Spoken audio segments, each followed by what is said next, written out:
Largaron.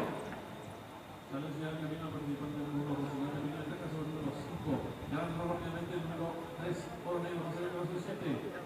Hijo del Sol, objetivo está montando todo el número 7, Hijo del Sol, corre con cuerpo en este caso el número 10, Black Encantador. Tercero desde Peña el número 6, Six, el gol de la comunicación lo va a ser el número 5. Gian Lama, objetivo está en mitad de todo el número 7. Hijo del Sol, cuerpo en este caso el número 10, Black Encantador. Tercero desde Peña cuatro cuerpos el número 6, Six, el gol, cuarta dirección del número 5, Gian Lama, la competible en la quinta carrera.